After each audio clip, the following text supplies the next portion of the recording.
Bruchim Habayim, welcome everyone to a special edition of All Parsha and Parshas Va'ira, the Chasam Sofer and Parshas Va'ira.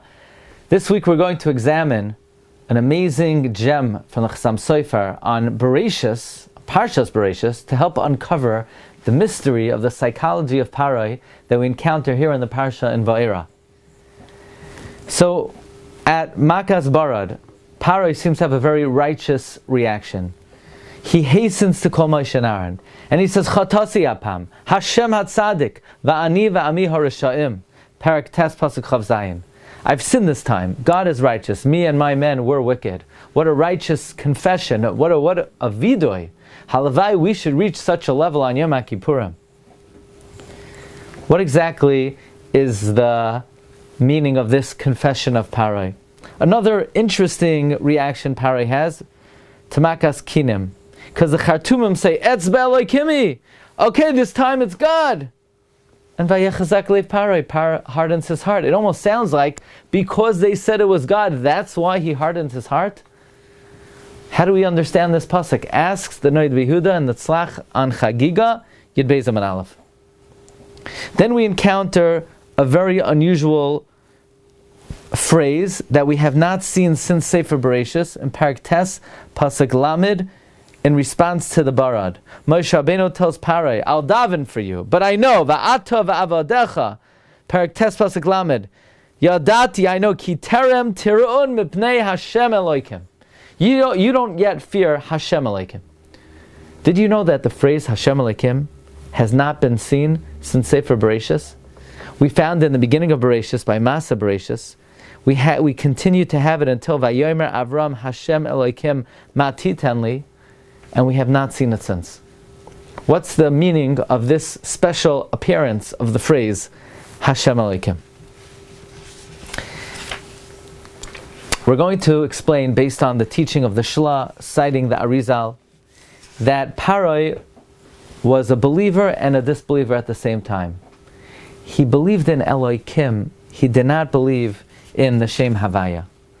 Pharaoh says to his servants at the end of Bereshis, when Yosef interprets his dreams, Hanimtza kazeh ish asher ruach Elohim bai.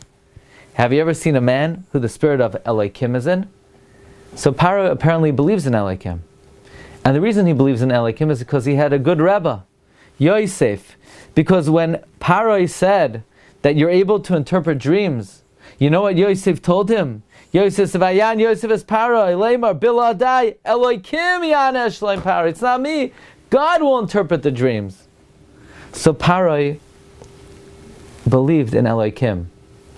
But one thing Pharaoh did not believe in. Vayomer Pharaoh, Mi Hashem. Who is Shem Havaya? What's the difference in the meaning between the two? The Arizal teaches us in Shar Kavanos, in Yom Pesach, Rosh Aleph, and the Shla in this week's Parsha teaches us Elohim is God's ability to set into motion the forces of nature. That's Elohim. Hateva, Gematria Hateva. Nature. God establishes the principles of the workings of the universe. But Shem Havaya is God's ability to override the system and destroy B'meshaded, Ma'areches Hashamayim, and the Mazolos, and override the system to create anew. Elohim is God's ability to run the world through the forces of nature, and Hashem, Havaya, is God's ability to override the system. Pharaoh believed in Elohim. He believed God set into motion the forces of nature. He did not believe in Havaya. Mi Hashem asher eshma b'koila. Yes, he believed Hanimsa kozeh ish asher ruach Elohim bai. Therefore, when the Khartoumim said Etz be'Elohim, Pharaoh said, that's exactly it. Yeah, that's what I'm saying. That's what I was saying the whole time. God can't override the system. These are the forces of nature. And this fits in very beautifully according to the Machlokes Abarbanel and Malbim. Abarbanel actually learns that the Makos had a certain natural progression to them. See, first the waters became sullied, and it caused the frogs to leave the Nile, and then it caused the lack of hygiene, and there was lice, and the animals died. And the Malbim says, heaven forbid that there was any natural element to the Makos. But Rav Miller explains that Certainly the Makas were supernatural, but what Paroi thought, as Abarbanel learns, was that this was still Elohim. So when the Chartumim said, Etzba Elohim, Vayechazak Lev Paroi, explains the Rabbi Yehuda. Therefore, when it comes to Makas Barad, Moshe said, I'll daven for you, but I know Yadati, I know very well, Ki Terem Tiru'an, you don't yet fear Hashem Elohim. You may fear Elohim, but you don't fear Hashem. And that's why Paroi says, Hashem HaTzadik, Rashi Tevos Yud Kei, Ve'ami HaRashaim, Rashi Tevos Vav Kei, but he sticks in middle, Va'ani, says Rav Shamshin Mashapoli. In between the Hashem HaTzadik, the Yud Kei, Rashi Tevos Yud Kei, and Va'ami HaRasham, Rashi Tevos Vav Kei, is the word Va'ani. Paroi would not accept the Shem Havaya. And that's why Moshe would wag the Mata in front of his eyes, and on the Mata was the Shem Hashem, the Yud Kei Vav Kei. But Paroi had a predecessor in this type of kfira, to believe in Elohim, but not to accept the Shem Havaya, and this is where the amazing observation of the Chasam Sofer comes in. As we mentioned in the beginning of Bereshis, we find the phrase Hashem Elohim numerous times. All of a sudden, the Nachash comes to the scene, and he tries to persuade Chava.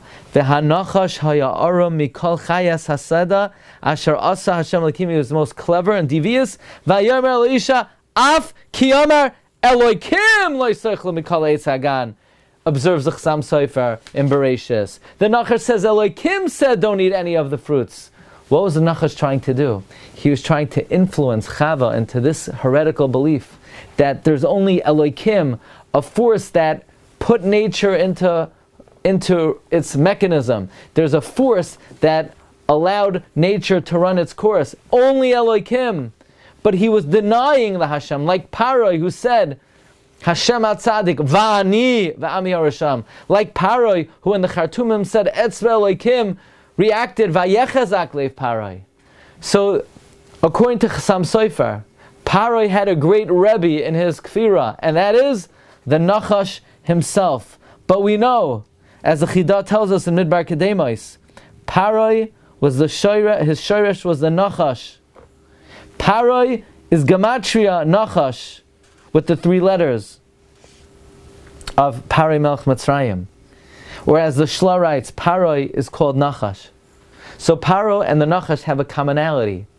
They'll both accept Elohim, but they both deny the Havaya. And therefore the Chasam Sofer observes, V'hanachash haya'ara mikol chayas hasada asher asa Hashem Elohim v'yomer el ha'isha af ki amar Elohim.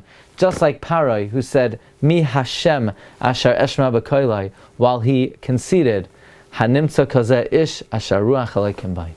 So this amazing observation of the Chasam Sofer brings to light the kfira of Paroi, who was sourced in the Nachash himself. Wishing everyone a wonderful week and a wonderful Shabbos.